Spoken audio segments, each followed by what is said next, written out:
Olá, meu irmão e minha irmã, eu sou o pastor Irlan Melo e hoje aqui no Conexão com Irlan Melo eu tenho a honra de receber o pastor Eloy Fortunato, que é pastor presidente da Catedral das Assembleias de Deus do Ministério de Madureira, no campo de Recreio, Minas Gerais. Pastor, muito obrigado pela sua presença, sinto honrado em poder bater esse papo contigo hoje aqui. Prazer é todo meu amigo vereador e pastor Irlan Melo. Um amigo que Deus colocou na minha vida num dia por acaso e veio para fazer parte da minha existência. Estou muito feliz de estar aqui contigo, nesse bate-papo que eu tenho certeza que vai ser profícuo. Eu tenho certeza também, pastor, assim, a gente tem algumas coisas em comum, né? O senhor também é advogado, eu sou advogado, o senhor também é advogado, o senhor é pastor, eu também. E eu gostaria que, antes de mais nada, a gente entrar no campo das questões mais voltadas ao ministério. Conta para a gente como é que foi a sua trajetória até chegar ao bacharel em Direito. Como que você escolheu isso? Como é que foi a sua história? Aí eu tinha uma certeza e eu tive problemas em casa com isso. Porque os meus pais eles tinham a vontade de me ver farmacêutico. Por quê?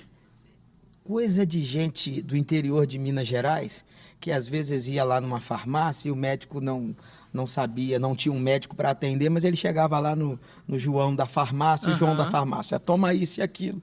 E eles achavam que aquilo era muito interessante e queriam muito isso. E eu sempre quis o direito. Certo. Sempre quis o direito, me esforcei muito para isso. É um caminho de muita dificuldade até chegar na Universidade Federal de Juiz de Fora, porque nós também não tínhamos condições financeiras para isso, mas Deus foi forjando o nosso caminho e eu consegui chegar em 2004 na Universidade Federal e de lá para cá militei durante alguns anos, trabalhei em alguns escritórios, depois trabalhei por conta própria até chegar um dia na Assembleia Legislativa de Minas Gerais e ali prestando assessoria jurídica e trabalhando e sempre envolvido com a área. Quando o senhor fala no interior, é na própria cidade de Recreio, não? Não, eu sou nascido em Juiz de Fora, forjado por Leopoldina e abraçado por Recreio. Eu costumo dizer isso. Porque eu nasci em Juiz de Fora, na maternidade Terezinha de Jesus, em 1984, tenho 39 anos. E os meus pais são naturais ali da cidade de Juiz de Fora, minha família toda forjada ali. E o meu pai saiu de Juiz de Fora para presidir o campo de Leopoldina, como pastor. E para lá eu fui, na minha adolescência, e costumo dizer que os meus valores mais essenciais, eu os conquistei ali em Leopoldina, vendo meu pai pastorear, vendo meu pai liderar, a minha família liderar, o meu pai pastor, minha mãe pastora do nosso ministério, meus avós pastores. E você tem quantos irmãos? Eu tenho uma irmã. Uma irmã. E ela é da área do direito também? Não, fisioterapeuta. E o senhor tinha alguém da área do direito para se inspirar? Dentro de casa, não. Dentro da família, não. Mas eu sempre tive essa curiosidade, eu sempre fui muito afeto à política. E teve um dia que eu li um trecho de um livro de direito constitucional de um homem chamado Marcelo Novellino. Certo. Um procurador da Justiça Federal do Estado do Rio de Janeiro, professor de Direito Constitucional, e ele trazia para nós a essência da democracia. E ele remetia ao direito hebraico, à constituição da teocracia. Ele fala que as bases constitucionais estão na teocracia estabelecida por Deus para o povo de Israel. E aquilo chamou a minha atenção e eu comecei a me interessar pelo direito constitucional, comecei a me interessar pelo direito a partir disso, de uma fala, de uma frase que li deste professor de Direito Constitucional. Entendi.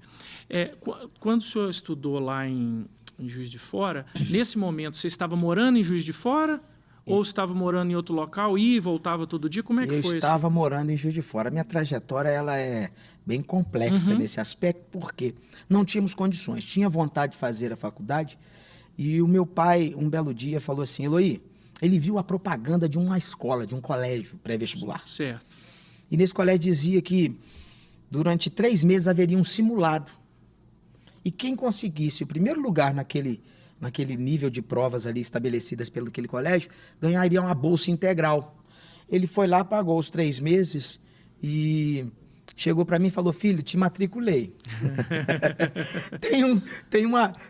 tem um simulado lá. Sua obrigação é ser o primeiro. Nossa. E falou: vai caminhando que Deus vai te abençoar. Sim. Interessante, Irlan, que num determinado momento eu quase desisti. Porque entre a minha casa e o colégio eram quase 9 quilômetros. E Juiz de Fora é uma cidade de morros, acentuada. Certo. E num determinado momento eu estava ficando muito cansado, porque eu só tinha passagem de ida ou de volta. Então eu tinha que escolher. Ou eu iria a pé ou voltaria a pé. Sempre estava fazendo isso. E um dia, nesse primeiro mês, eu liguei para o pai e falei: pai, eu não estou aguentando, eu estou ficando cansado, eu não estou conseguindo me dedicar. E ele, como sempre, foi uma pessoa muito simpática. Ele falou: meu filho, eu te amo, vai caminhando que Deus vai te abençoar. Aí, um dia eu estava na beirada de uma ponte, tinha um homem. E ele estava com um folheto na mão. E ele entregou aquele folheto para mim e disse uma fala decorada. E quando eu olhei aquilo, eu estava muito incomodado com aquilo, aquela fala decorada. E aquilo me incomodou. Eu falei: rapaz, mas você sabe que isso aqui tem muito mais a dizer? E ele falou: é. Eu falei: é.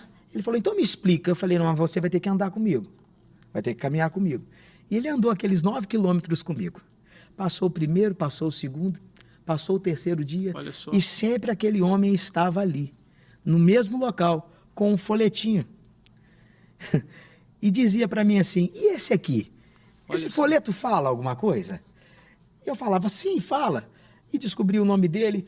E ali nós começamos a caminhar.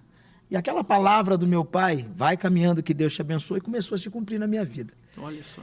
E nós caminhávamos. E nós já estávamos num determinado ponto, Irlan, como aqueles 2 discípulos do caminho de Emaús. Sim.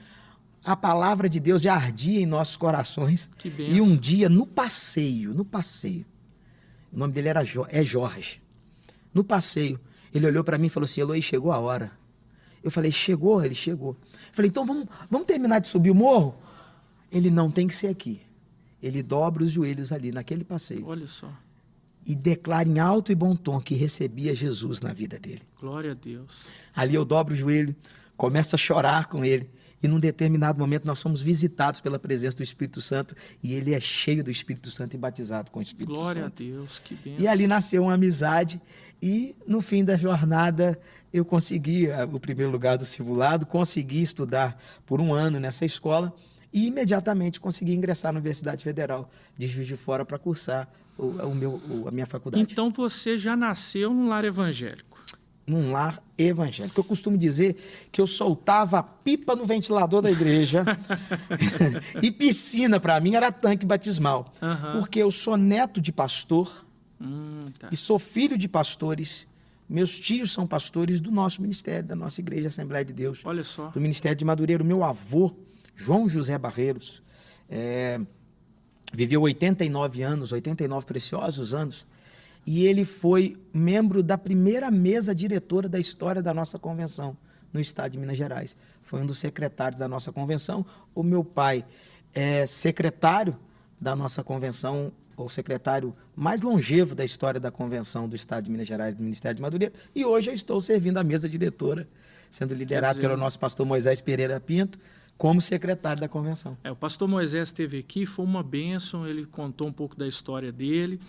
E, assim, o ministério, desde sempre você já era do Ministério de Madureira, não é isso? Sim, desde sempre. E qual foi a sua experiência?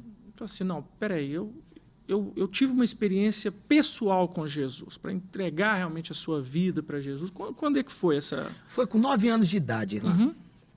Eu estava numa festividade de igreja, esses congressos tradicionais da igreja, certo. Assembleia de Deus, e eu brincava lá fora.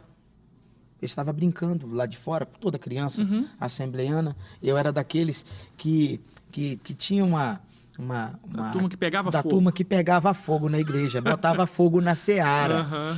Né? E eu até fui apelidado pelo saudoso pastor Sebastião Vieira de Souza. Pastor Sebastião Vieira de Souza, que foi presidente da nossa convenção, dos fundadores da nossa convenção, no estado de Minas Gerais, presidente da Assembleia de Deus em Juiz de Fora, ele me colocou o apelido de Preguinho. É mesmo? Porque eu era bastante quietinho. E eu estava brincando lá fora, e num determinado momento, a minha avó, Terezinha Januário Barreiros, uma mulher de Deus, ela vai lá fora, na hora do culto, e ela me pegou pela orelha, Irlan. É mesmo? E me carregou pelo corredor da igreja. E no meio do corredor eu perguntei, vó, por que tu está fazendo isso comigo? Ela falou, porque hoje você vai ter uma experiência com Deus. Oh. E quando eu cheguei à frente, o pastor que pregava, ele estava ministrando uma palavra sobre o meu pai. E o meu pai recebeu uma cura naquele dia. Glória a Deus. E quando meu pai recebeu a cura, ele veio e se levantou. E eu estava bem no banco da frente, ele estendeu as mãos para mim, eu cheguei perto dele, ele me abraçou. E quando ele me abraçou, eu fui batizado com o Espírito Santo. Com 9 anos. Com 9 anos Glória de idade. A Deus. E naquele dia, eu fui às primícias do que Deus queria fazer. Naquele dia, mais de 150 pessoas Uau. foram batizadas com o Espírito Uau. Santo e com fogo. Glória a Deus. E tiveram a experiência de falar em outras línguas e ver o operar de Deus. Glória a Deus. Que bênção, pastor. E desse tempo até o seu chamado ministerial, como é que se deu o seu chamado ministerial? Muita gente achava que isso seria muito natural. Uhum. Filho de pastor, neto de pastor. Mas eu fui forjado numa escola, eu costumo dizer que é a escola sebastianística, porque o meu pai foi discípulo do pastor Sebastião Vieira, e existe sempre uma expectativa, filho do pastor, mas o meu pai sempre me forjou para o servir. Com 11 para 12 anos, eu já liderava um grupo de missões, e me tornei músico na igreja, e comecei a exercer as atividades. E eu criei um projeto de evangelização, de cruzadas evangelísticas, que é uma característica bacana da Assembleia de Deus, na nossa cidade. E ali eu já comecei a desenvolver o meu ministério, servindo como instrumento de Deus para abençoar pessoas nas praças públicas, nas esquinas. E eu criei um projeto que era mais ou menos a igreja na esquina. Nós não escolhíamos os melhores lugares. Nós escolhíamos exatamente aquele lugar onde ninguém iria. E montávamos ali toda uma estrutura e fazíamos um trabalho de evangelização.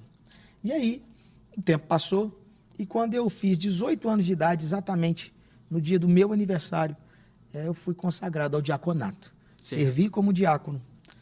E no meu casamento, com 24 anos de idade, eu fui consagrado ao presbitério.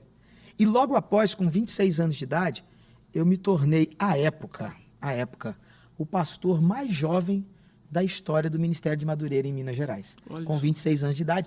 Hoje, graças a Deus, já fui superado por amigos maravilhosos que tenho.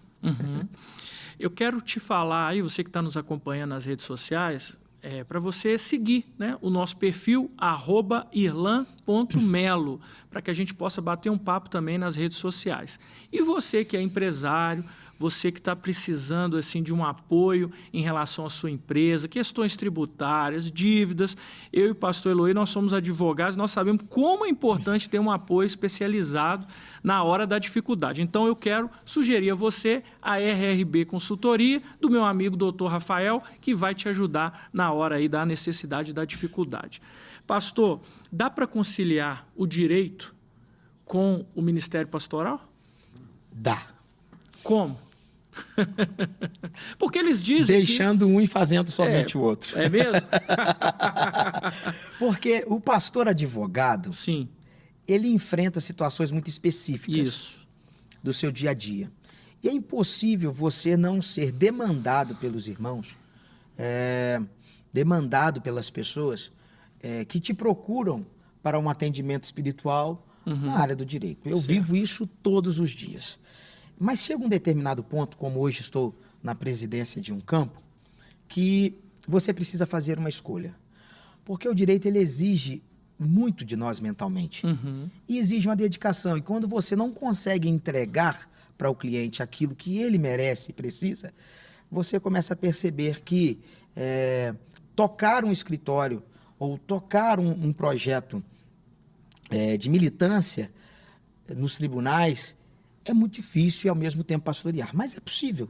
Você tem que saber conciliar tempo, você tem que saber dividir e exercitar muito bem a sua mente para poder conseguir atender as demandas e, ao mesmo tempo, atender as pessoas espiritualmente. Eu não abri mão do direito, mesmo estando lá na vereança, mas eu escolhi apenas um ramo, que é o direito do trabalho. Normalmente as audiências são de manhã, normalmente são questões até que utilizam muito da oralidade, né? Então você consegue ainda mais negocial, dá para você conseguir levar. Eu sei que também que o senhor é teólogo, mas o senhor tem uma experiência na área política. O senhor até falou aqui agora, falou um pouquinho sobre a Assembleia Legislativa. Então vamos começar falando sobre política, sobre o cristão na política. É possível você estar ligado à política, fazer parte da política sem corromper com os nossos valores cristãos? É necessário o cristão estar na política. Certo.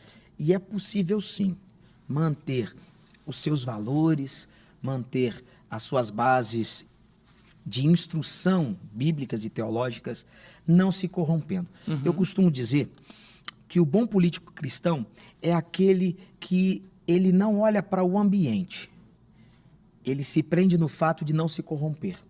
Quando nós olhamos para características, por exemplo, de grandes homens e influenciadores da Bíblia Sagrada, como Jeremias, Ezequiel e Daniel, 3 profetas contemporâneos, dentro de um contexto político extremamente conturbado, e que Deus os chama em diferentes ambientes, e eles mantêm os seus valores, influenciando a nação de Israel, tanto na área espiritual e na condução para o perdão do povo que estava escravizado pelo Império Babilônico, e também na política. Nós vemos Jeremias sendo um grande influenciador, mas Jeremias estava na desolação, na destruição de Jerusalém. E mesmo assim não se corrompeu. Ou seja, um ambiente totalmente fadado à corrupção, porque os líderes do Sinédrio, os líderes políticos da época, os reis da época eram corruptos, e Jeremias falava em nome de Deus, por Deus, para Deus, transformando a sociedade, influenciando a sociedade de Israel num ambiente totalmente conturbado, de caos. Ezequiel, de uma família sacerdotal, tinha o sangue, tinha a tranquilidade do sangue, mas Deus o chama para profeta e o coloca na periferia. Tem horas que nós estamos na periferia. Verdade. E ele estava lá às margens do rio Quevar e também não se corrompeu. Daniel é levado cativo e imediatamente é colocado já no ambiente do palácio. E mesmo no palácio, ele não se corrompe, influenciando politicamente a nação, influenciando o imperador, mas não se corrompendo, não abrindo mão dos seus valores. Então o cristão ele tem sim que ocupar todos os espaços, porque a igreja, o cristão, a igreja, ela não é feita de ambientes, a igreja é feita de pessoas.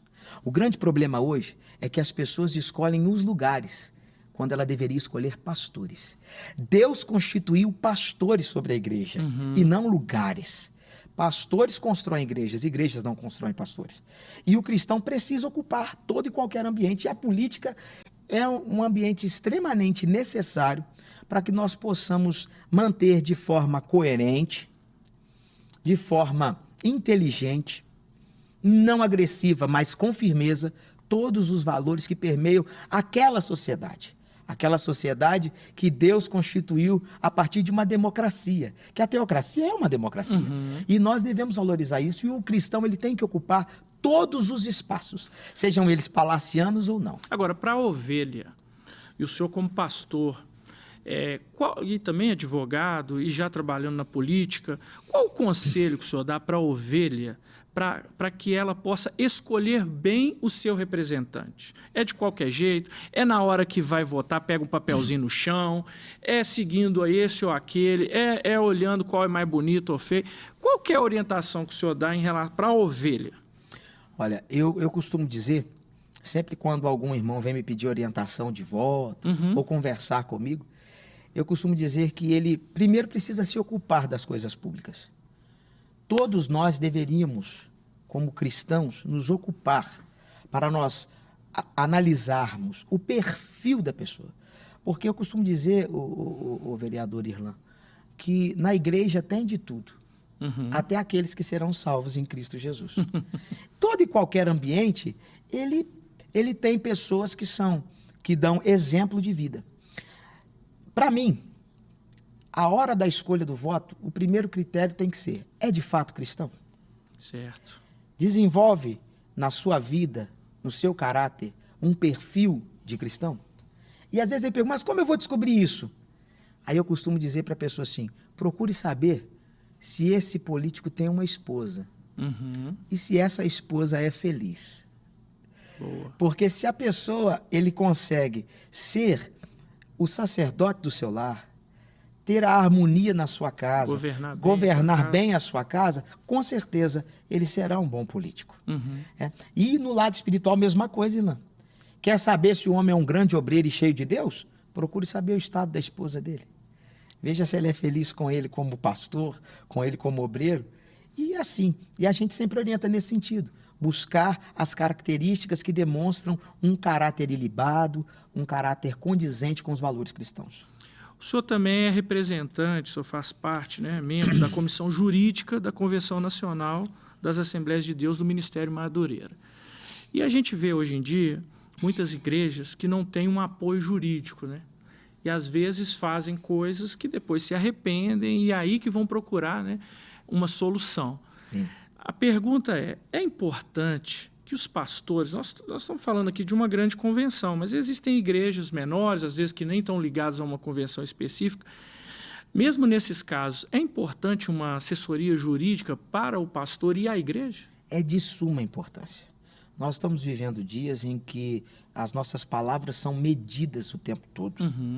Estamos vivendo dias em que os templos e os movimentos religiosos em si estão sendo observados de perto. E essa assessoria jurídica preventiva, ela é muito importante. No que atina ao direito eclesiástico, no que atina ao direito imobiliário, né? No que atina à sua constituição estatutária, para que nós tenhamos instituições bem estabelecidas e que funcionam de acordo com as legislações vigentes. A comissão jurídica da nossa convenção, que é brilhantemente liderada pelo nosso bispo Abner de Castro Ferreira, que é uma fonte de inspiração para todos nós, um grande jurista,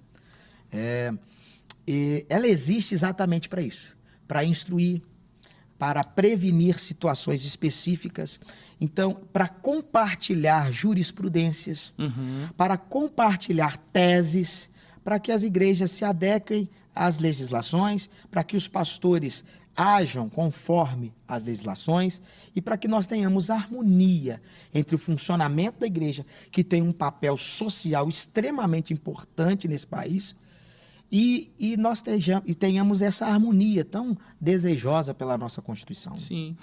A igreja, né, constitucionalmente, ela tem imunidade tributária. Sim.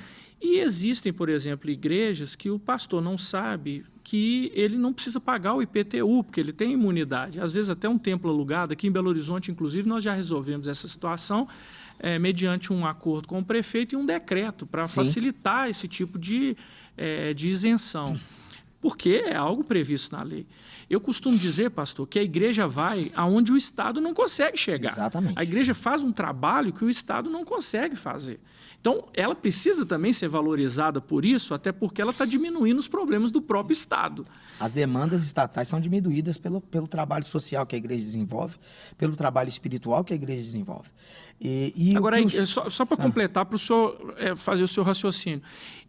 Só que a igreja tem um papel espiritual. Sim. Existe possibilidade da igreja ter um braço social? E como que ela pode desenvolver isso? Com toda certeza, existe a possibilidade da igreja ter um braço social.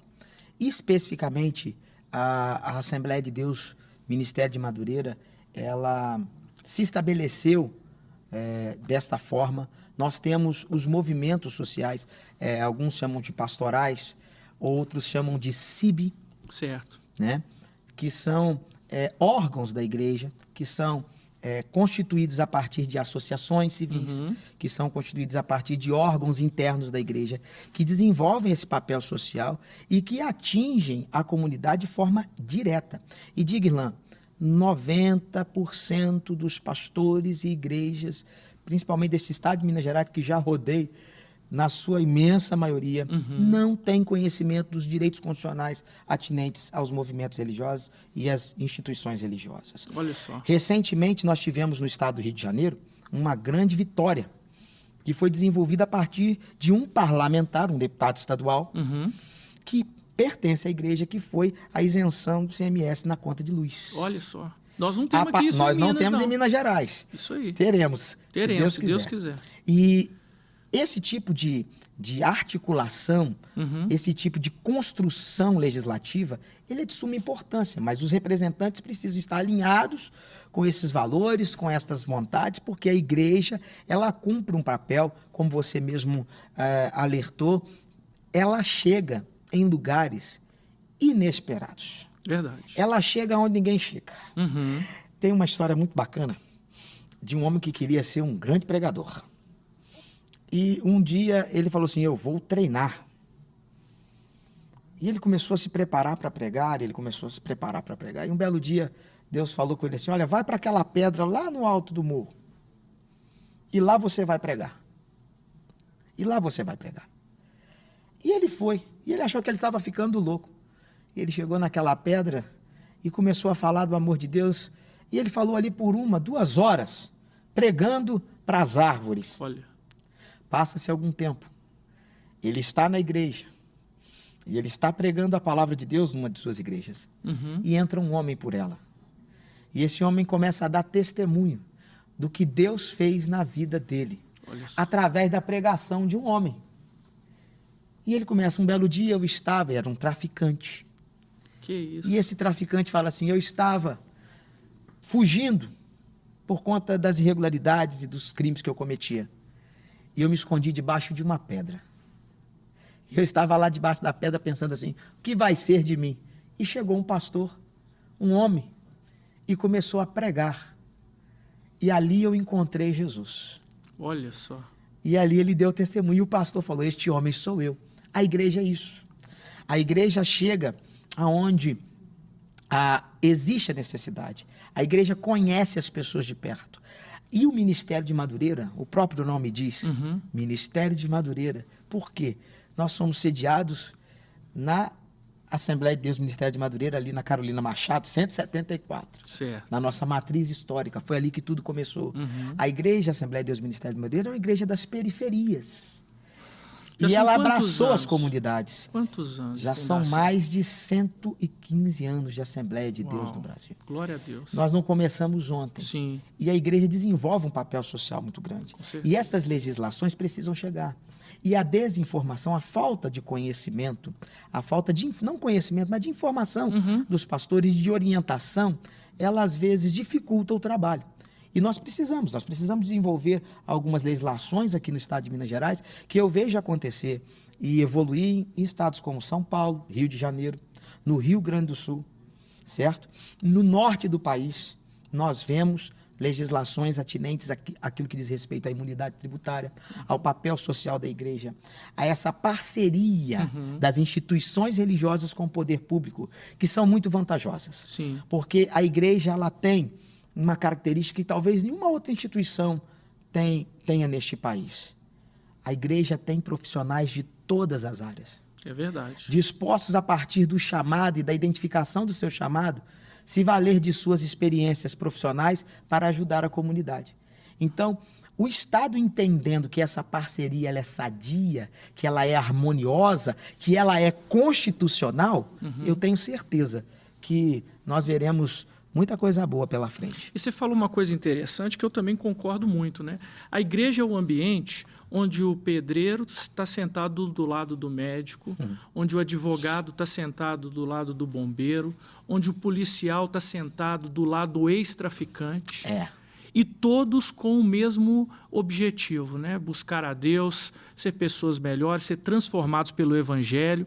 Então, isso faz toda a diferença para a sociedade, né? O objetivo... Aquelas pessoas que falam mal das igrejas, normalmente é porque não conhecem o trabalho que a igreja faz.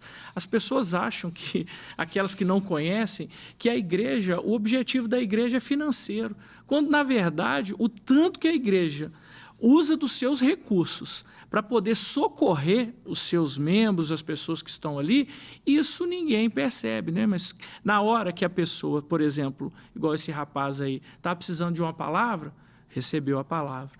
Na hora que está precisando do alimento, recebeu o alimento. Então, a igreja realmente ela tem que ser valorizada e cabe a nós, né, fazer esse papel também de divulgação daquilo que a igreja é e faz. Exatamente. Você disse uma coisa interessante. A igreja ela reúne todas essas características. Sim. Eu conheci uma vez uma pessoa que estava à beira do banheiro. Aquela pessoa que toma conta do banheiro. Uhum. Né? Ela estava ali ajudando os irmãos que entram e saem no banheiro. Um juiz de direito. Olha só. Um juiz de direito. E às vezes nós não olhamos para a nossa vida e pensamos assim, será que Deus tem algo para mim através da minha profissão? Será que Deus tem algo para mim para atender as pessoas a partir daquilo que eu consegui construir na minha faculdade, nos meus estudos? Tem. Deus é capaz de nos usar de formas diversas. E ele reunia pessoas. Jesus, ele se mantinha informado. Jesus tinha ali José de Arimateia, Jesus tinha ali Nicodemos, que eram discípulos que ele encontrava pela noite, mas ele se mantinha informado daquilo que estava acontecendo no império, daquilo que estava acontecendo no Estado, à época. E assim, nós precisamos estar, a igreja precisa ocupar todos esses espaços para identificar, principalmente, o seu papel social e não deixar e não se furtar de pregar o santo e genuíno evangelho do Senhor Jesus Cristo. Hoje, pastor, o senhor também cuida de pastores, né? É diferente pastorear ovelha de pastorear pastor? Eu costumo dizer que o pastor nunca deixou de ser ovelha. Uhum. E eu costumo falar para os meus liderados que todas as vezes que eles se propõem a assumir uma condição de liderança, eles têm que entender que eles estão descendo ainda mais para servir. Uhum.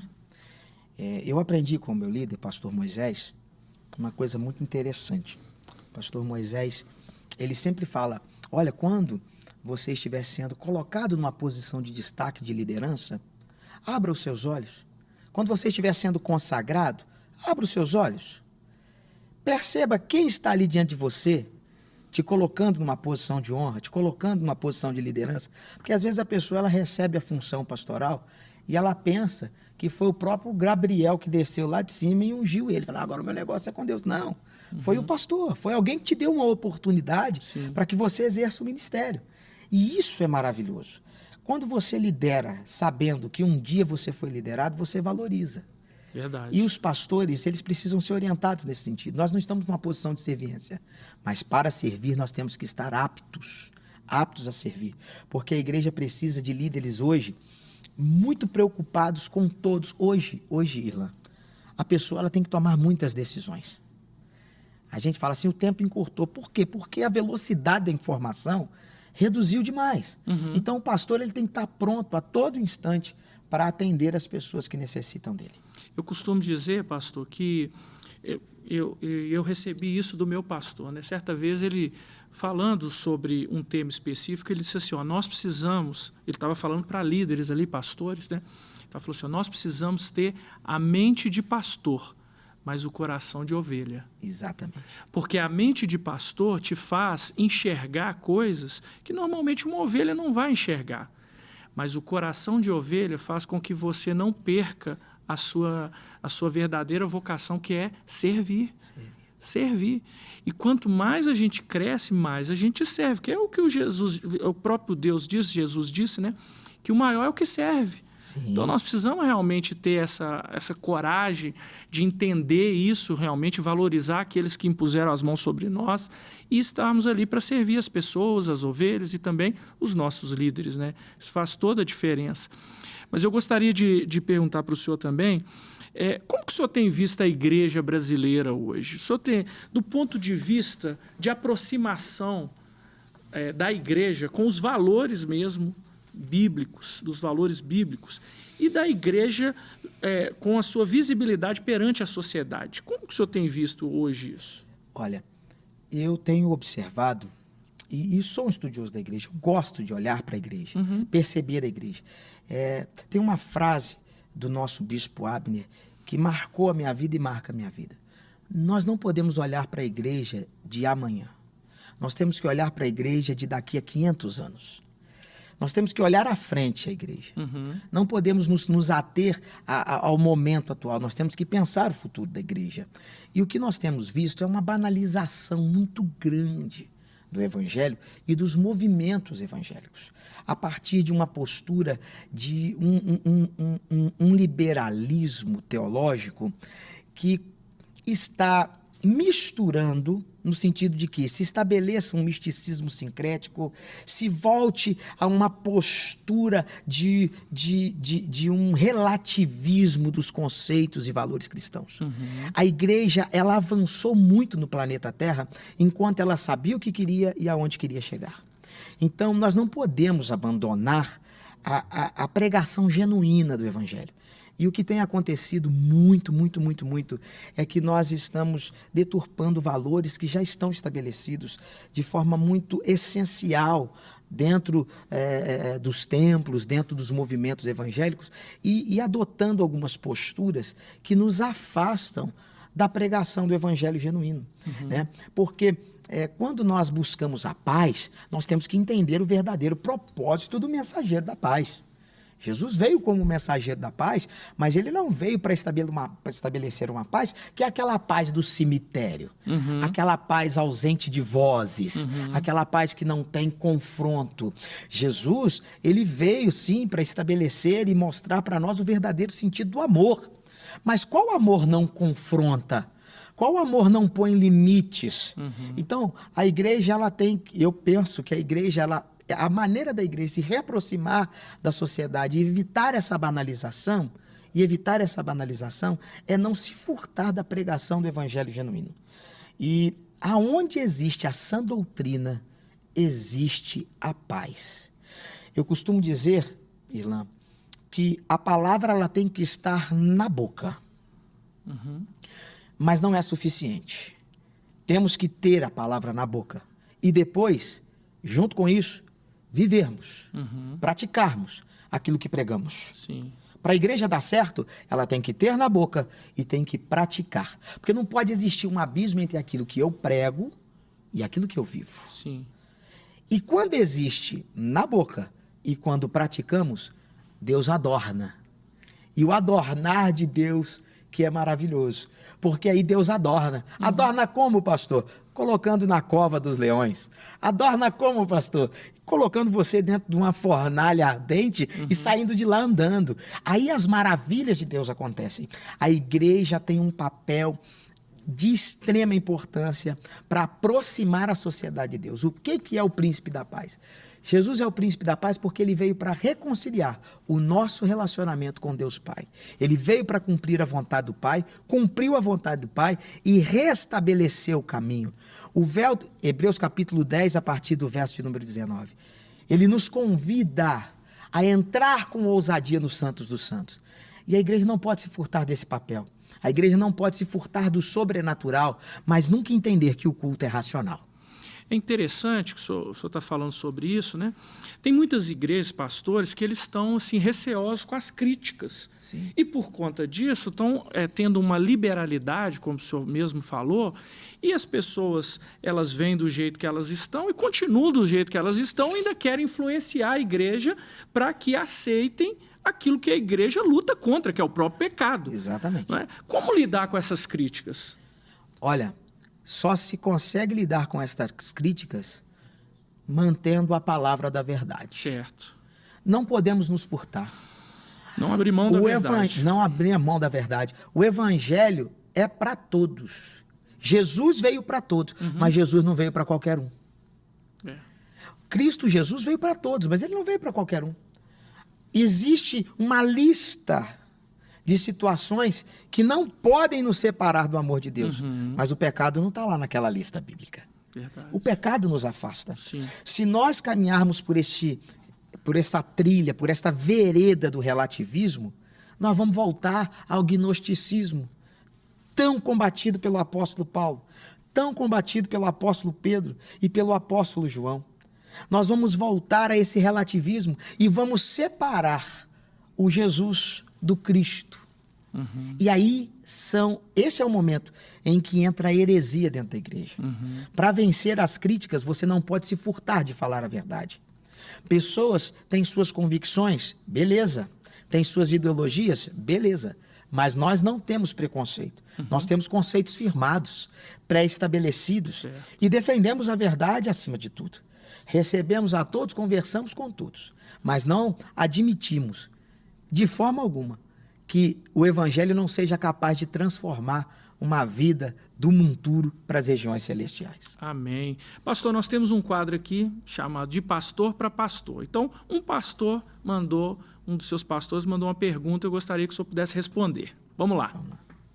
Paz do Senhor, meus irmãos. Meu nome é pastor Neuquiades Fernandes, sou presidente da Assembleia de Deus em Cataguases, no estado de Madureira, zona da Mata.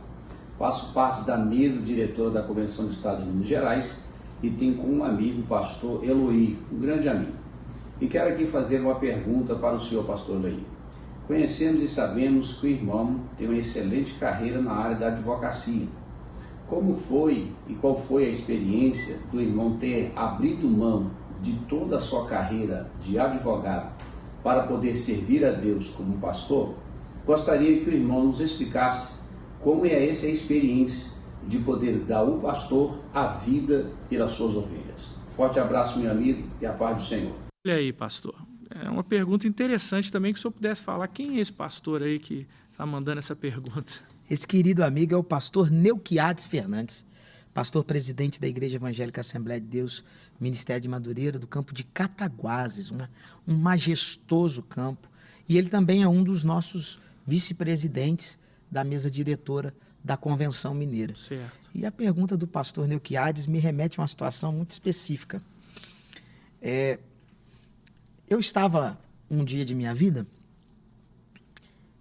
a caminho de um palácio do poder público, vou dizer qual. E lá eu recebi uma proposta muito interessante de trabalho, que me colocaria numa posição de destaque, numa posição de ajudar as pessoas diretamente, de poder imprimir os meus valores a partir daquele cargo que eu ocuparia.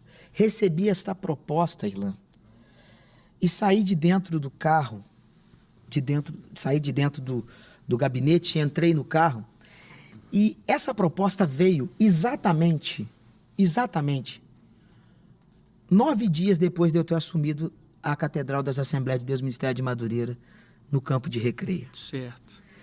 Eu sempre lutei contra isso, mas eu assumi aquela responsabilidade e havia 9 dias que eu estava conhecendo os irmãos ali da igreja de Recreio. E eu estava dentro do carro e num dilema. O que fazer? Aceito a proposta profissional ou continuo exercendo o meu ministério pastoral? Acabei de chegar, vou abandonar estas pessoas? E estava ali naquele dia mesmo, pensando no que fazer, uma proposta interessantíssima. Meu telefone toca. Uma mulher chamada Elisama, missionária Elisama, minha tia. Ela me liga e fala assim: meu amor, tudo bem? Tudo bem, tia. Ela falou assim: filho, você sabe que eu te amo. Falei: sei. Você sabe que eu te respeito muito. Falei: sei, tia, sei. Ela: mas você deixa eu falar uma palavra da parte de Deus para a sua vida? Eu ali dentro do carro. E ela falou assim, eu falei: deixa, tia. Ela disse assim: filho, você lembra quando você era criança e que você brincava muito com um primo seu? E o teu primo, e você brincando, e nós perguntávamos: o que vocês serão quando crescer? E você respondia: eu vou ser pedreiro igual o papai. Você lembra disso, Eloy?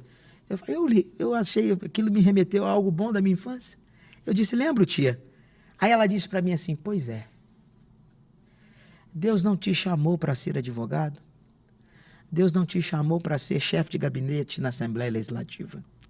Deus não te chamou para este cargo que acabaram de te oferecer. Deus te chamou para ser pedreiro.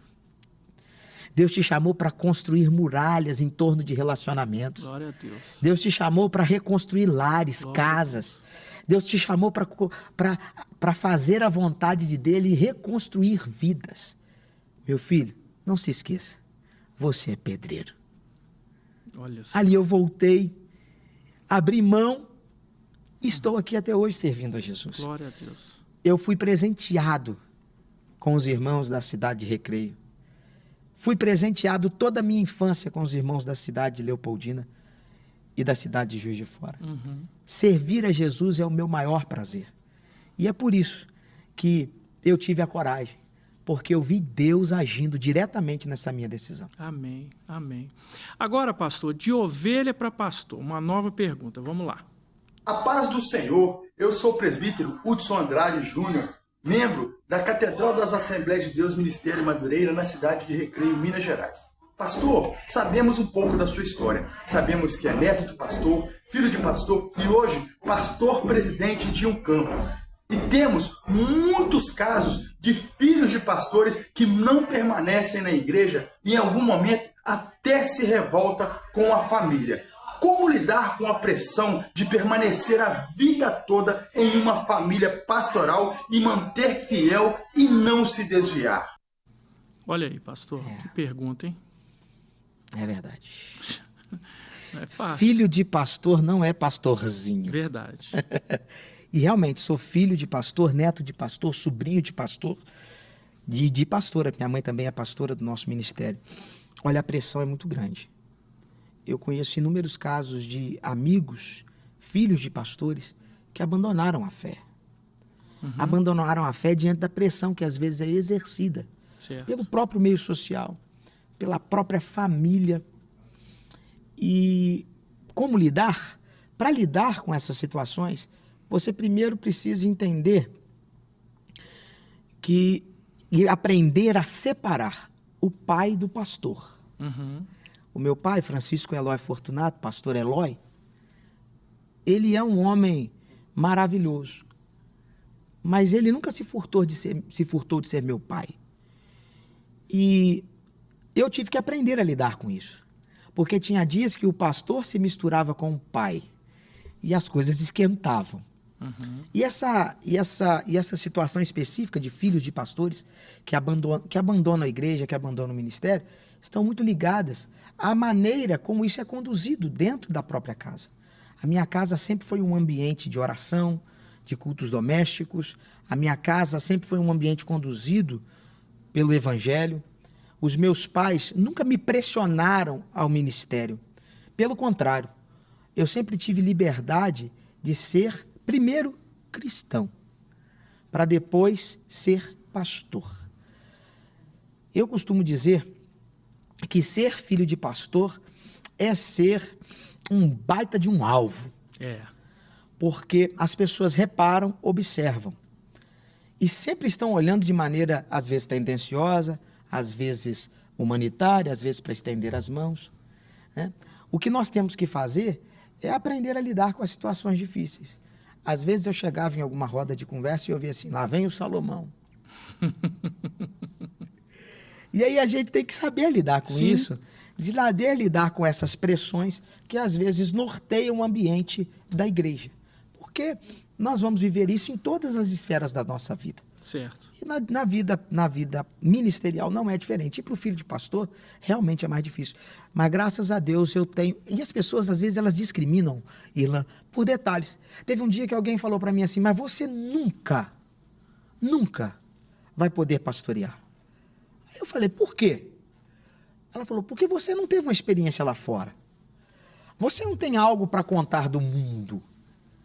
Você não teve uma transformação do mundo para a igreja. Qual seria o seu testemunho? E ali eu olhei para aquela pessoa e falei, eu tenho um grande testemunho e uma grande experiência. Ele, qual?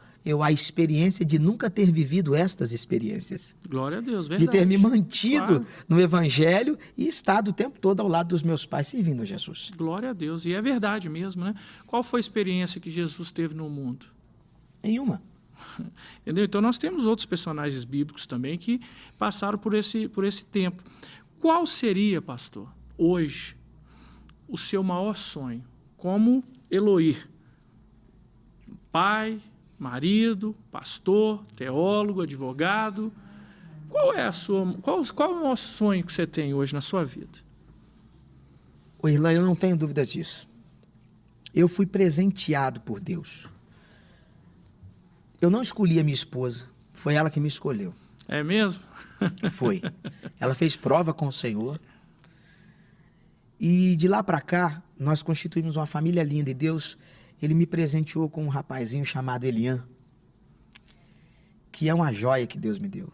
E mais recentemente com uma menininha chamada Helena.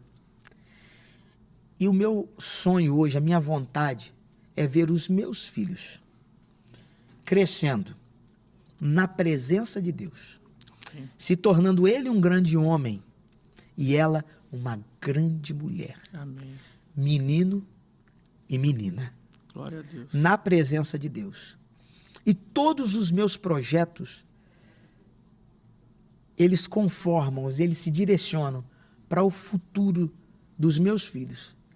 E aí quando eu olho para os meus filhos, eu percebo que eu tenho centenas de filhos. Filhos espirituais. Então eu quero um futuro melhor para todas essas pessoas. E luto por isso a cada dia. Por isso que eu luto pela liberdade que nós temos de pregar o Evangelho. E para que nós possamos ter uma vida harmônica, servindo como crentes e sendo bons cidadãos. Você disse algo aí, pastor, muito interessante e importante, né? Os nossos sonhos, realmente, eles precisam estar interligados com a nossa família, né, e também com as bases espirituais que a gente vai deixar para as próximas gerações. Porque o que adianta? Tem muita gente que deixa patrimônio, mas patrimônio material. O patrimônio material passa. O patrimônio material, hoje ele vale uma coisa, mas dependendo da situação econômica, não vale nada. Mas e o patrimônio moral e espiritual? Esse patrimônio permanece para sempre. Então, assim, com certeza, pode ter certeza que a sua palavra é uma inspiração para a minha vida e inspiração para muitos que estão acompanhando esse nosso bate-papo aqui. Antes de encerrar, eu gostaria que o senhor pudesse deixar uma mensagem para as pessoas que estão nos acompanhando, né? Às vezes pode ser pastor, ovelha, mas para que aquilo que Deus colocar no seu coração, que você pudesse compartilhar com as pessoas. Olha, eu quero dizer para você que acompanha esse programa, que acompanha o nosso querido amigo pastor Irlan, que nós temos um futuro brilhante pela frente. Basta você entender o seu papel na sociedade, basta você entender o seu papel como pai, como filho, que Deus vai te prosperar nos seus caminhos. Lute muito para que dias melhores venham sobre a nossa nação, venham sobre o nosso estado de Minas Gerais. Lute para nós vermos as nossas famílias ali na frente, felizes. E para isso nós precisamos nos aproximar de Deus. Não basta uma vida de resultados. Muita gente hoje, Irlan, busca resultado. Busca resultados. E às vezes Deus mostra para a gente que o resultado não basta. A obediência vem antes. A fidelidade vem antes. Tem muita gente que alcança. Mas não adianta nada chegar no resultado querido e almejado se a presença de Deus não estiver com ele. Lá em Êxodo, no capítulo 33, está escrito que Deus, ele vira para Moisés e fala para Moisés assim: Moisés, eu vou entregar todos aqueles povos nas mãos de vocês. E entregarei aquela terra que mana leite e mel. Vou derrotar os amorreus, os heteus, e foi falando. E num determinado ponto, Deus vira para Moisés e fala assim: vou entregar a terra, mas eu não vou com vocês. Naquele momento, Moisés inicia uma batalha, uma súplica para Deus, e fala para o Senhor assim: Senhor, se o Senhor não for conosco, eu não saio daqui. Então, busque os seus objetivos, mas que lá na frente o Senhor esteja com você. Porque o resultado sem a presença de Deus não significa nada. Canaã, terra prometida, sem a presença de Deus é deserto disfarçado. Então, que nós busquemos cada dia mais a presença de Deus para as nossas vidas. Amém. Pastor Eloy, muito obrigado. Foi uma bênção esse tempo que nós compartilhamos aqui. Que Deus possa continuar te abençoando seu ministério, a obra das suas mãos. Eu sei que nós vamos ter outras oportunidades. Leve o meu abraço lá para o nosso presidente, pastor Moisés, e saiba que nós temos ainda assim, uma admiração muito grande, e eu falo por mim, porque eu vejo o trabalho da Assembleia de Deus como um trabalho assim, muito relevante. Eu vejo você assim, como aquela formiguinha que não para. Alguns ministérios, eles assim, às vezes são mais lentos, né, na questão da evangelização, na questão do trabalho no dia a dia, mas vocês não. Vocês estão sempre lá batalhando, buscando. Isso é uma inspiração para a minha vida.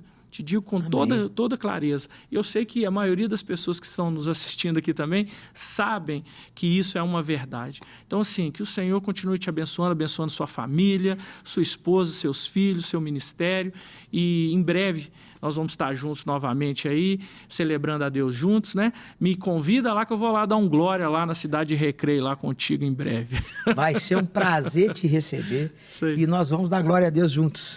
Eu louvo a Deus por sua vida, Irlan. Amém. Eu lembro do dia que nós nos conhecemos. Sim. Foi uma coisa assim, meio rápida, mas dali eu percebi que uma grande amizade estava nascendo. É verdade. E eu louvo a Deus, eu quero te agradecer, eu quero agradecer a Deus pela vida dos meus líderes, pela vida do bispo Manuel Ferreira, nosso bispo primaz, os bispos Abner, o bispo Samuel Ferreira, nosso bispo executivo, o bispo Ides, a nossa liderança no estado de Minas Gerais, pastor Moisés, que tem estabelecido para nós uma visão do céu, e que nós aprendamos cada vez mais a valorizar a nossa liderança, a valorizar as pessoas que estão acima de nós, para nos ajudar, nos redarguir, nos instruir. Amém. Quero agradecer aqui também a Deus pela vida da minha esposa, a pastora Maísa. Uma mulher de guerra, uma mulher de batalha, uma mulher de mãos atadas, não de mãos atadas, mas de mãos erguidas. Meus filhos, meus pais, a educação que eles me deram e a oportunidade de estar aqui na sua frente, louvando a Deus pela sua vida. E eu chego lá. Amém. Eu vou ter 4 filhos também. Aí, ó, tá vendo? Eu fico brincando com a Maísa que o próximo já vai... A próxima gravidez já vai ser gêmeos. É isso e aí vai ficar tudo resolvido. Eu digo para aqueles que me conhecem, né, que eu só tinha 3. E aí, de repente, no final do ano, eu coloquei naqueles papeizinhos lá que eu queria ter mais um filho. Eu te dou esse conselho também. Se ela está enrolando muito, coloca lá que Deus realiza o desejo do nosso coração. Eu queria te pedir uma coisa. Pois não. Um abraço especial para todos os irmãos lá da cidade de Recreio. Sim. Que conhecem você de ouvir falar. Tá certo. Mas vão conhecer mais de perto daqui a uns dias. É isso aí. Meus irmãos lá da cidade de Recreio, Deus abençoe vocês. Em breve eu quero estar aí compartilhando a palavra de Deus com vocês e celebrando ao nosso Deus. E a todos vocês que estão nos assistindo, meu muito obrigado. Eu espero que vocês tenham assim, aprendido muito com esta palavra que nós recebemos aqui do pastor Eloy e também posso ter sido inspirado para servir a Deus de verdade, confiar no Senhor e saber que Ele sempre tem o melhor para cada um de nós. Que Deus te abençoe, abençoe sua casa, que a palavra de Deus continue sendo lâmpada para os seus pés e luz para os seus caminhos. Até a próxima semana aqui no Conexão com Irlan Melo na Rede Super. Um abraço.